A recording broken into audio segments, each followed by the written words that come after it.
Awesome. Sweet. All to you. All right. Bummer I had to take the hat off. Wife made that. All right. So pen testing isn't let's so it's not a vuln assessment, that's a different thing. It's not threat hunting, that's looking for bad guys in the network versus pen testing being the bad guys getting into the network, figuring out how they might enter. It's also not deterministic. So if I test you this week versus next week, it's going to be different. You've changed, the environment's changed, vulns have changed. If you go from a guy like Chris Elgee to a guy like Ron Bose at our company, he's going to find different things than I'm going to find. Honestly, he's a super ninja, and I am maybe a brown belt or I don't know, yellow belt next to that guy. Anyway, um, it's also not a report card, and this is where I think we get into a lot of trouble, where sysadmins see a pen test as a grade of their performance, or maybe worse, their superiors, the CIO sees the pen test as a grade for their performance, and it's really not that, right? The you get into these weird perverse incentives where, I was with a company once that did this super in-depth high level deep pen test for a bank and found a lot of like flaws that they would not have found otherwise. Well, when their regulators look at that, when their investors look at that and say, whoa, look at all the issues with your pen test, then they end up getting downgraded, right? Because people have less faith in the institution, when really those same flaws exist in the bank next door. They just didn't pay for all the deep testing, so that they're not going to fix those things.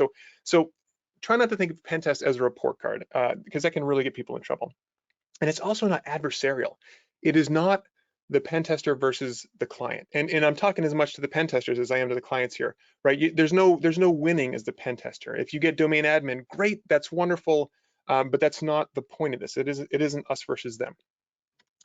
So what is it in fact? It's one gauge of risk. When we teach pen testing with SANS, we talk about how the important thing of pen testing is to help clients understand and manage their risk. They have risk from all kinds of different areas, from fluctuating market, from pandemics, from employee turnover. One of their risks is a cyber risk, and we're just helping them understand what that risk is so they can manage it. They're not going to they're not going to become secure at the end of this. There's no such thing as secure. There are levels. It's a process. I think most people here know that. What we are doing, we're mimicking real world attackers. We want to, as much as possible, do the kind of things that they do so that companies can defend against those kind of things, so they can detect those kind of attacks. It's also a snapshot in time. When we pen test, when CounterHack comes in and does a pen test of your environment, it's not necessarily any reflection on how secure you've been over the past year or how secure you will be over the next year, right? It's just what you look like right now. We're going to catch whatever's up. We're going to miss whatever's down. If you've got some horrible vulnerable server that's offline the week we do the test, it's probably going to get missed. And that's just part of how this works. And then these last two go together, methodology and creativity. These are like the yin and yang of pen testing. And different firms will be much stronger on one side than the other. Some are very methodical. I worked for a company that had a strict pen test methodology, and you could deviate some, certainly, but there were certain steps you had to hit. You had to go by the numbers. And for the most part, in that company, when two testers tested the same network, they would produce very similar reports. They even have like an infrastructure for generating reports from findings from a database. It's nice, and it saves time as a tester, but there's a trade-off, right? So with that type of environment, you get a little less room for creativity. With organizations like CounterHack, like Black Hills, like I imagine Red Siege, and everybody, like there's a lot more creative process going on. So from pen test to pen test, you may see a little more variation, but there's going to be more kind of out of the box type thinking. And to be successful, you've got to have some of both. And every pen tester I've met worth their salt, they've got some amount of both, right? They're not going to miss the simple things. They've got methodology to catch all the regular things, but then they've got the mind to be able to think beyond those things. So that's in short what pen testing is. And I don't have the questions up on this box, so I'll flip to those at the end so I can see those. All right, how about why have a pen test? Really, again, we want to measure risk. We want to know, as defending organizations, we want to know what our exposure is. We've got finite time, we've got a finite budget. How should we best prioritize our efforts? Now, pen testers don't get to decide that, right? They're just going to lay out what the risks are. The defenders need to understand their business model, and from that, they get to say, well, this is our most important thing, and it was only a medium finding, but those are really our crown jewels. So this is how we're going to prioritize our efforts in terms of not just defending against that attack, but also detecting it if somebody's trying it. The third one is honestly the worst reason to get a pen test, but it keeps a lot of people coming, and that's compliance. Anybody in financial, anybody doing payment card processing, they're going to have to, by regulation, get a pen test every year. Those are usually kind of sad to do, and we'll talk about why that is. But and it's also a new perspective. If you're hiring an outside auditor, if you're hiring an outside pen tester, you're getting someone else to look at you. You're getting someone else who maybe isn't afraid to tell you your baby's ugly. You're getting somebody who doesn't make the same assumptions that people in your organization make. So it's nice to have that outside perspective with a pen test. All right, so when we do this, the first thing we're going to do is recon, and it's going to start with client provided documents, and that's actually what the exclamation point here is for. I've had, and I know people who've had horrible experiences with client provided documents, and I don't just mean incomplete stuff or blanks in the thing. I mean I've gotten, and a friend of mine I know well, we've gotten like the wrong IP address in a scoping document. Hey, please do our pen test. Here are IP addresses, and then oops, we got the second octet wrong. My buddy Kevin was testing what he thought was a credit union, and then he sees like an IP camera. He's like, well, this is weird, and it's open, so he looks at it, and it looks like an approach road to, like, I don't know, a substation or something. So like at that point, it's kind of horrifying, right? Like, well, I've just gained unauthorized access to somebody's something. Am I now a criminal? So anyway, client provided documents can be really scary, but that's where we're going to start our recon, right? We're going to start with what you have, what you tell us you have, and please be careful with those. We're going to use online resources like social media. LinkedIn is great because we can find employees. Most of your employees will be on LinkedIn and will have identified themselves with your company there. So if we want to do password spraying, we'll start there, right? And so with password spraying, that's when we're going to grab as many usernames as we can. And we've gotten an email from you, so we probably know that it's first initial last name or first name dot last name or whatever. And then with this list of LinkedIn employees, we can generate a whole bunch of likely valid usernames for your domain. And then because your Outlook Web Access or whatever isn't behind a VPN, we can then, with each of these usernames, send one bad password, like spring 2020 exclamation point, all across your organization, and that's password spraying. We do that to see if somebody's got this horrible password that we know somebody does in any sufficiently large organization that gets us our foothold in. And you're probably not testing for that, right? Most people aren't looking to see if they're getting password sprayed. They might be looking to see if they're getting lockouts, right? If Jay Jones, somebody tried it 5 times and locked out his account, then you get an alert there. But if Jay Jones gets one missed attempt and A Smith gets one missed attempt and all across the board, a lot of people aren't going to detect that. We also do a lot of kind of technical recon stuff, looking at WHOIS records, looking at maybe if you have certain net blocks registered to your company name, doing DNS research is really valuable. And then breach lists. Breach lists are fantastic. Matt Toussaint, Open Security, he really turned me on to breach lists. Well, he had like 100 gig one that I took from him. That was great. But you can take this file, and these are this is data from public breaches, and then you just grep through it for @companyname.com. And you get all these like horrible logins that people from the company have used. They've used their corporate email address as a registration for something like LinkedIn, and then LinkedIn got popped, and then the passwords got published, and then here we have that data. So this gives us a fantastic starting point for beginning hacks. And no kidding, we've actually initiated pen tests with data out of these breach reports. So so we start out doing recon, and then I want to talk to you just for a second about who clients are. We have different tiers of clients, if you will. Financial clients tend to be pretty solid, right? And if you think of like superhero origin story, the origin story of the financial is the bank vault, right? They know about the train robbers of the 1800s and the masked gunmen and all that, and they've grown up around a secure model, and they've carried that forward. So financials tend to be a much higher tier of opponent. And I say opponent, they're not opponents, we're not adversaries, but in terms of and clients, they're a much harder client to pen test. They will also tend to give you a very constrained scope. If you're testing, some local credit union with 10 employees, your point of contact is the credit union president, and they've got one IP address and 0 open ports, and that's all you get to check, because their online banking thing is through a third party, and they get their own pen test, and that's separate. So financials, even if they're housing those things in-house, then they tend to be pretty solid. Retail, you see a lot less sophistication there. Certainly, retail organizations understand theft, they understand loss and security, but it's not their big thing. That's not how they grew up. Healthcare is really much the other end of the spectrum. If we think of the old CIA triad, the financials are really concerned about confidentiality and really integrity of data. Healthcare is really concerned about availability of data, right? They want that emergency room doctor to be able to get to your list of allergies just like that, because it can mean life or death. So healthcare organizations tend to be a different ball of wax. They tend to be a lot easier to go through, and that's risk they've accepted, right?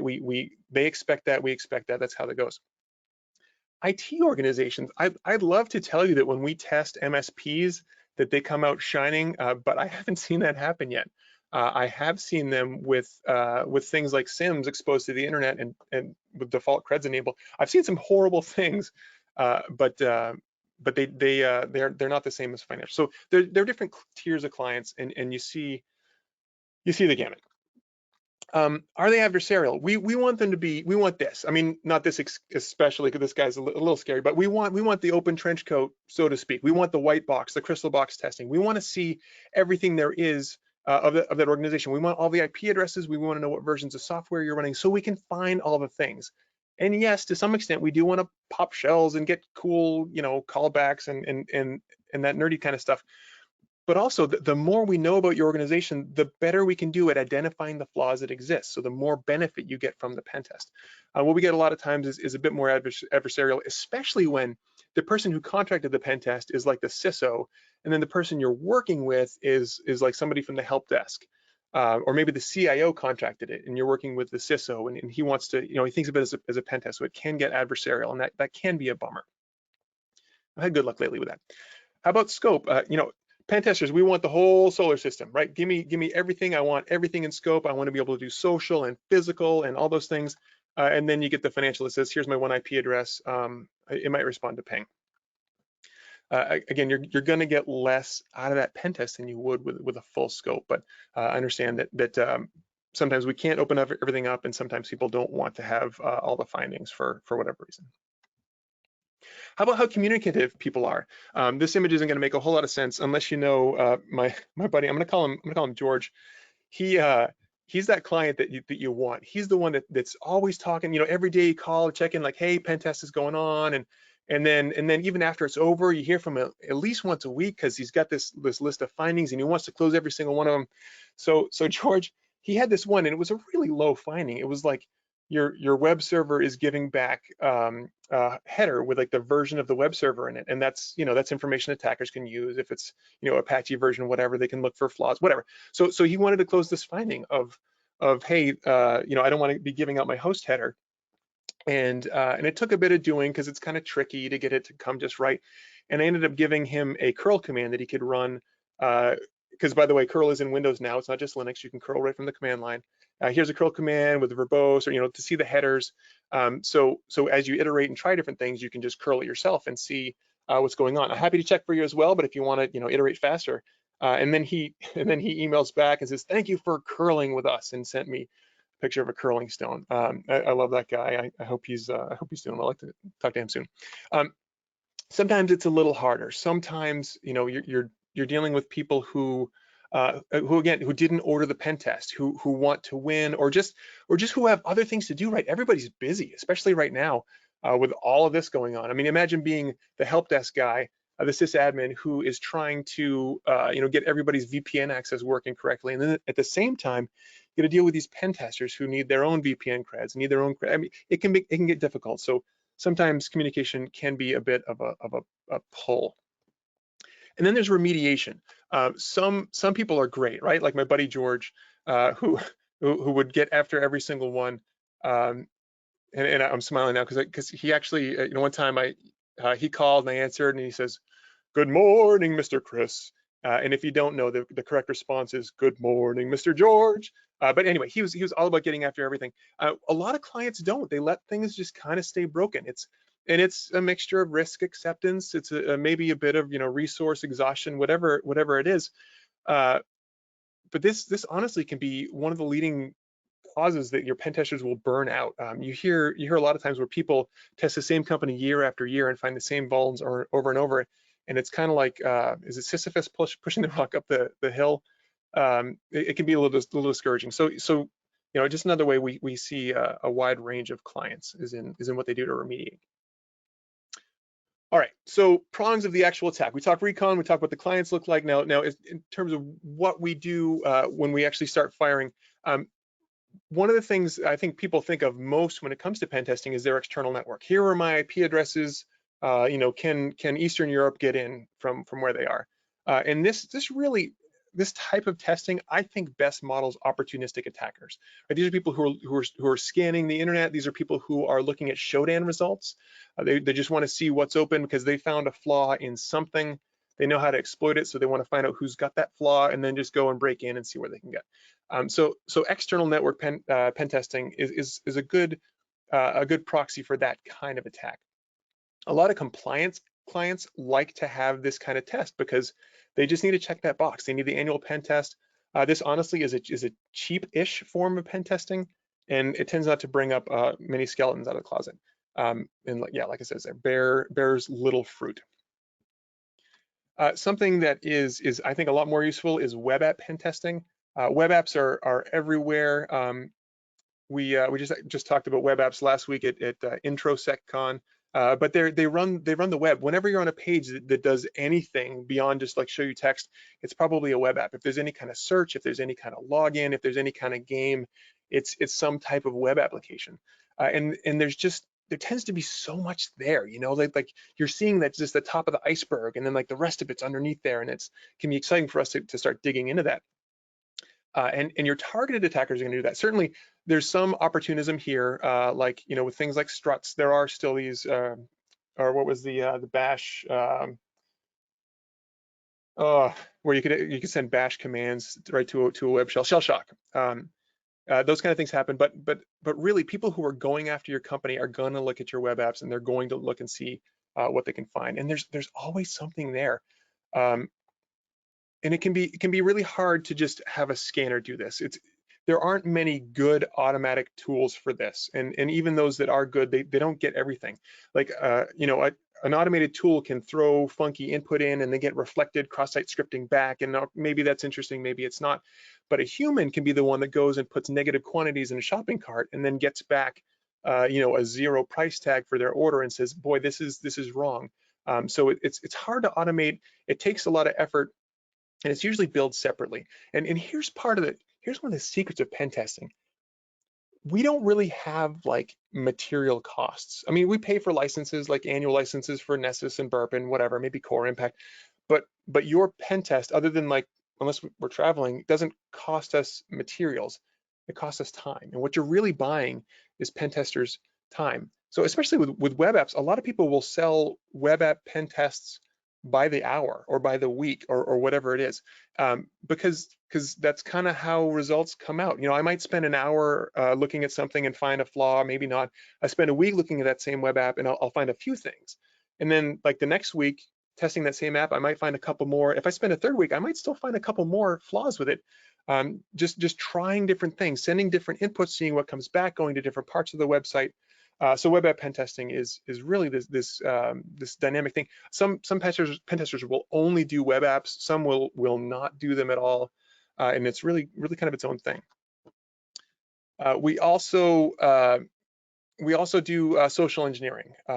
This, we see this opportunistically. Certainly, everybody gets all that trash spam in their inbox, and but we also get it targeted, right? We send we as pen testers will send crafted emails and exploits to clients the same way people who are attacking you will.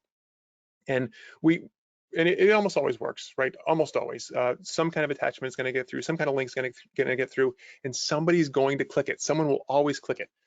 So for pen testing, we tend to measure two different things. We measure click rate, and people get excited when their click rate's below like 10%, and I guess that's good, I don't know.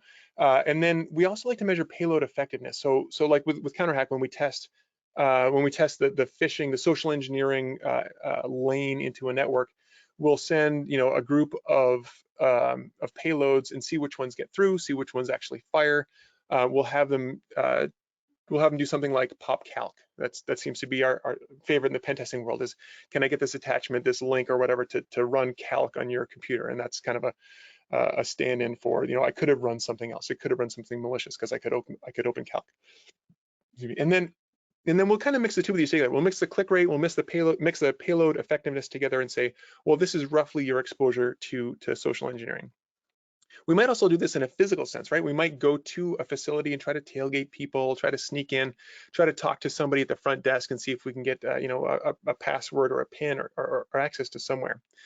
And that brings us to the physical attack. So a targeted, this isn't opportunism, right? I mean, the only time a physical attack is opportunistic, might be if you leave your laptop in the backseat of your car in a parking lot and it's unlocked, somebody might steal your laptop and then pawn it or something. But you don't hear about people opportunistically breaking into buildings and stealing data.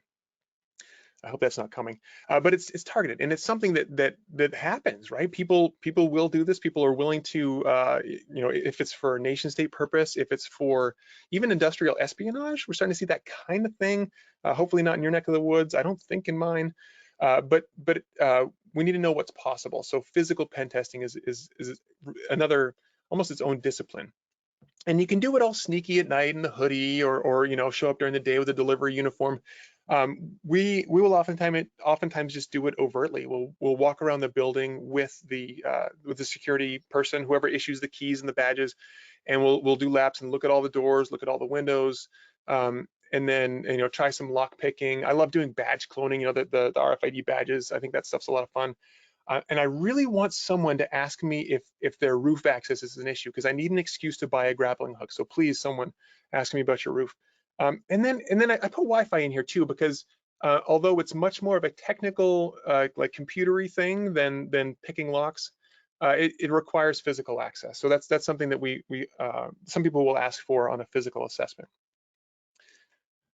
So those are all kind of different ways in, right? Like we might actually get in externally. I've had it happen maybe twice where there was like an external vulnerability where I could like fire up a Metasploit payload and shoot it at the web server and get a C prompt.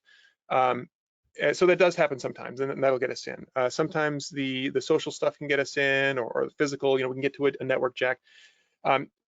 And whether we can do that or not, we ask our clients to give us access to the network so that we can do these measurements of what happens when they're in, because you don't know if that inside employee is maybe going to have something malicious in mind, or if that inside employee is going to click the link and then someone is then going to act in their stead on the network. So very valuable to know what an employee can do on the network, even a non-admin. So the things we see are range, all across from horrifying, like PII, and we've seen recently, let's just say data on the network that was accessible to everybody, that could get us to everything we needed to get to on the network. So sometimes it's utterly horrifying. Sometimes it's honestly encouraging. A recent pen test, we tried some really like kind of quiet things, like just testing egress on some weird ports, and like immediately the CISO walks in and goes, "Hey, are you trying to reach out on UDP port 9000?" I'm like, "Yeah, good catch." So sometimes it can be encouraging. Sometimes that wall above the drop ceiling actually goes all the way to the ceiling, and that's of course figurative and literal. And then sometimes it's just sobering, right? Sometimes it's good to see what really works, and it can wake us up to we think that the new cool thing is patching whatever just came out. It's Zoom, right? Zoom is the new thing that's going to end the internet, but really, it's your password policies. It's the fact that you haven't turned on your host-based firewalls, and we can do things like a responder on the network and just grab hashes. So once we're in, what are some of the things we like to do? I like to play a game called What's That Port? This has actually become one of my favorite ports, 4786. If you don't know, I didn't when I first saw it. It's for Cisco devices, for something called Smart Install, which says it's a zero-touch deployment for new switches. That sounds cool. So in the game, what's that port? You find out what it's for, and then you start Googling for exploits. And sure enough, on a pen test, I saw this port open. I Googled it, and then I found this totes legit looking guy sabotaged. I think he's in Russia, but he has some code for doing this kind of work, the smart install exploitation tool. So thank you, sabotaged. So with this, of course, we want to look carefully at his code, cut out all the parts that we don't need, and maybe just take the one piece we do need, test it, make sure it works and does what we think it does, and then shoot it at the client. So sometimes we find ports we think are interesting, we fire things at them. Maybe it's a known port, maybe it's like SSH or Telnet or something, and we just try brooding credentials or something like that. A lot of times on pen tests, and I would say maybe even every time, we're going to find some kind of password representation.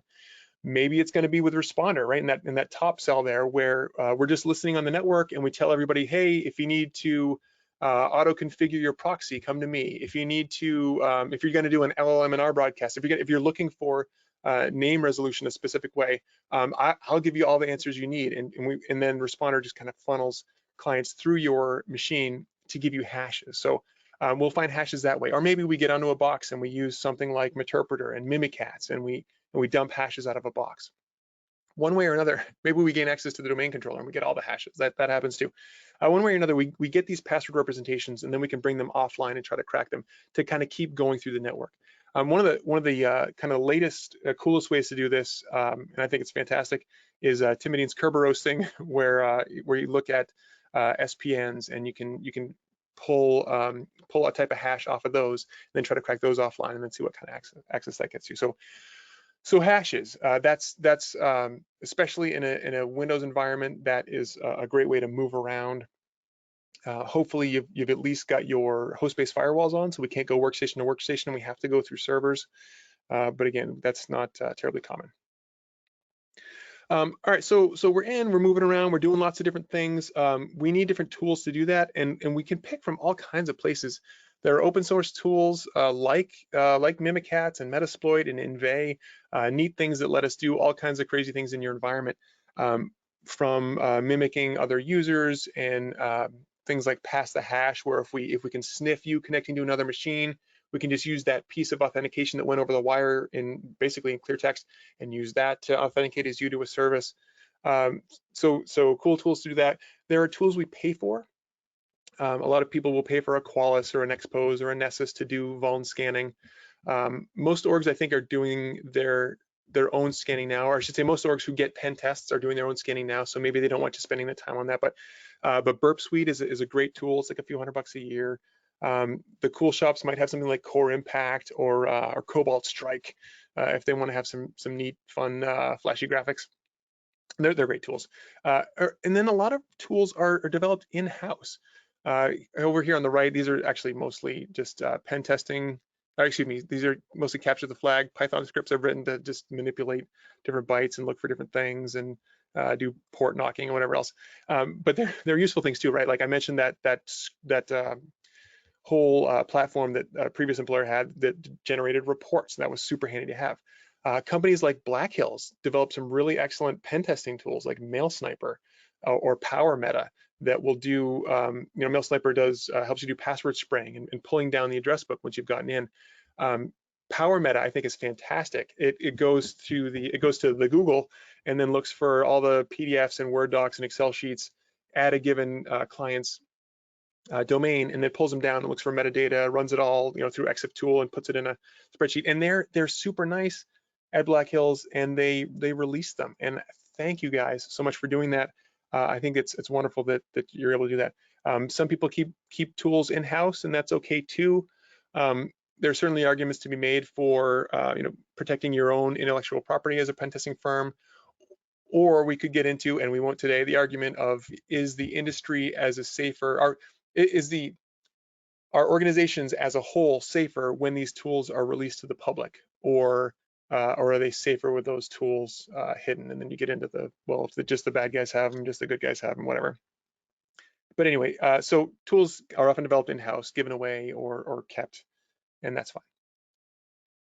And then third-party gaps, and I go out of that box a little bit here too. But sometimes we'll do a pen test, or I guess I say sometimes. I probably mean almost every time we'll do a pen test, and someone will say, but don't test this one thing, right? We're about to decommission it. We know it has issues. Don't waste time on that. And then it stays up for 2 more years. Or that's production. We really don't want that falling over. Just don't hit that one. Or maybe that's my edge router and it's owned by my ISP, and I don't have the authority to let you test that. And we see that a lot, especially with cloud assets. Most of the providers have gotten better about allowing pen testing. Amazon used to be awful about, you'd have to tell them which tools you were going to use and how much net flow per minute you expected to push through the blah, blah, blah. They're a little bit easier now, but there are still restrictions in all those platforms in what you can test. You can test typically any kind of software that the pen test client has put up there in terms of testing their logic and their shopping carts and whatever, but you generally can't test the infrastructure itself. So if there are any problems there, especially in the interaction between the client assets and the infrastructure itself, then things can get missed in that gap there. One thing that drives me nuts is these, like I've done a lot of pen tests for small financials, and they've got their online banking with some third party. And so when we're doing the pen test, it's like we look at their website and we look for metadata, and we look at their one IP address, their external IP that they VPN through. But then we can't test the actual online banking because that's somebody else, and they presumably get their own pen tests. But then when they're getting their pen tests, they don't get to test the interaction between my bank and that asset, and I don't get to test the interaction between my bank and that asset. So there are issues there, and that's one thing that unfortunately kind of separates the malicious attackers and the pen testers. We have rules. Another thing we run into is, well, we have to use that software. I took some training a couple weeks ago that required Internet Explorer and Flash, and that's gross and awful. And I wish that didn't still exist, but it really still does. Okay. One other thing I want to hit too is something we see sometimes that is really really fascinating. If you get to do a pen test with somebody like a Ron Bose, he's going to find really wacky, awesome things. Like if you remember, it was maybe 2 years ago, the WebExec flaw. That was this wizard just on a pen test doing like the pen test thing, and he finds people have WebExec or WebEx installed in their clients, and that's normal, right? It's like having Zoom or GoToMeeting installed. And he started picking at it because the man is a genius at reverse engineering, and he sees, well, these system calls look really strange. I bet I could, and sure enough, he figured out how he could get remote system level access on boxes just because they have that installed. So there is room as well on pen tests for reverse engineering. Not every pen test and not every pen tester is a Ron Bose, but there is room for testing that kind of stuff too. And sometimes it's comical. He did one recently that we can't go into. I'm sure he would love to, but just some of the flaws you find are almost comical. Like we'll often take things similar to what we find in pen tests and make a challenge that's kind of vaguely similar. But sometimes the flaws you find are so bad that, like, if you put them in a CTF, people would be like, that's not realistic, and you kind of have to skip them. All right. So here we go. So reporting, we got about 15 minutes left. This is the most important part, and this is something that I think a lot of people don't get excited about. Let me pull this over here. All right, so it's like, I've seen quotes from people on Twitter. I think it was maybe Tim Malcolm-Better who said, I pen test for free and I get paid to write reports, and it's kind of like the crust of the pizza, right? My kids hate the crust. They feed it to dad or put it in the trash can. And but the truth is, this is the most important part of what we do.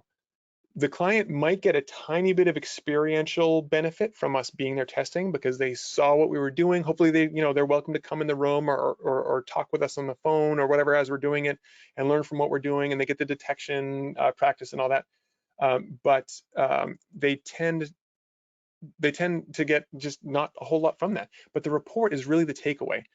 So with a report, we want to focus back on business risk. We need to make sure we relate it directly to what their crown jewels are, right? Is this a software company that needs to protect source code? Is it a healthcare that needs to make sure doctors have access to records that aren't changing?